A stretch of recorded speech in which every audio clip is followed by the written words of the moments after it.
Et salut tout le monde, ici Yax Rider, et aujourd'hui on se retrouve pour une nouvelle vidéo théorie sur Eragon.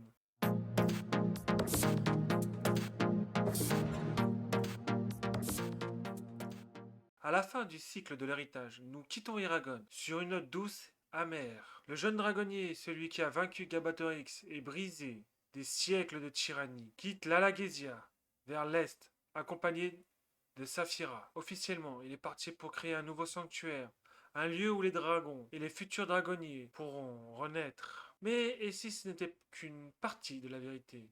Et si Eragon n'était pas simplement parti fonder une école? Et si son départ était en réalité le début d'une mission plus grande, confiée par les dragons eux-mêmes, ou peut-être par les dieux du monde de l'Alagésia? Aujourd'hui on plonge, ensemble, dans une théorie fascinante, le véritable destin d'Eragon. Le faux départ, la symbolique du voyage à l'est.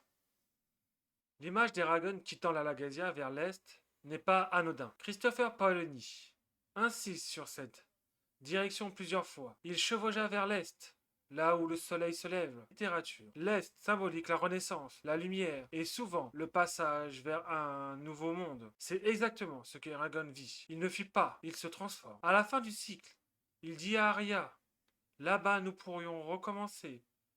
Tout sera neuf, pur. Certains lecteurs ont vu une simple métaphore. Mais si, derrière ces mots, Paolini cachait une allusion à une renaissance spirituelle, une évolution au-delà de l'humain. Les dragons, gardiens du sacre.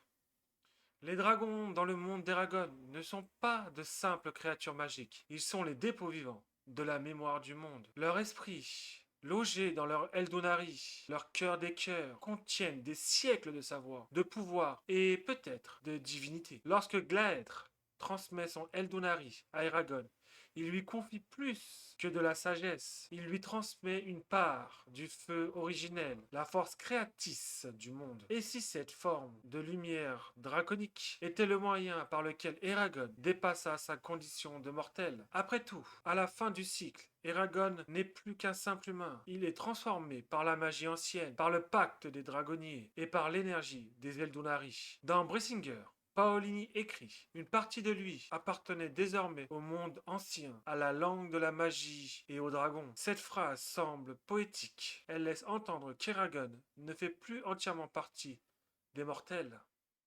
Une mission confiée par les dieux.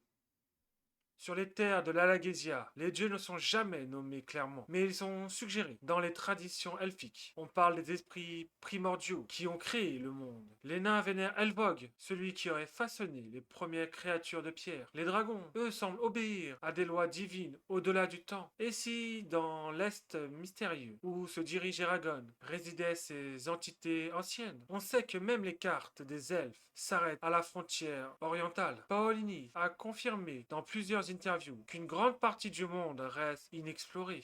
Peut-être que les dragons, ou même les forces supérieures du monde, ont choisi Eragon comme messager ou comme gardien d'une nouvelle équilibre cosmique. Son rôle, préparer la renaissance des dragons, mais aussi empêcher que les pouvoirs des anciens ne se perdent à jamais. Dans ce sens, son voyage devient une quête divine, pas un exil.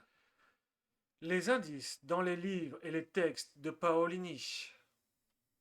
Plusieurs passages soutiennent cette théorie. Les rêves récurrents d'Eragon, où il voit une plaine immense, un ciel sans fin et des créatures qu'il ne connaît pas. Ce rêve, décrit dans l'Aîné, le deuxième livre de Christopher Paolini, semble prédire son départ. Peut-être une vision envoyée par les dragons anciens. L'insistance de Paolini sur les promesses de retour. Dans l'héritage, Eragon dit à Naswada: je ne reviendrai pas, du moins pas avant très longtemps. Cette tournure n'est pas une fenêtre, mais une attente. Peut-être qu'un jour, un Eragon divinisé reviendra comme une figure mystique, semblable à Gangad le Blanc ou les Vals de Tolkien. La transformation du nom Eragon. Paolini a relevé que le nom vient de Hera, air, ou Gon, partie. Mais on peut aussi y voir Eragon, celui qui donne une ère nouvelle. Et si c'était exactement ce qu'il faisait en partant à l'est? Il ouvre une nouvelle ère pour le monde.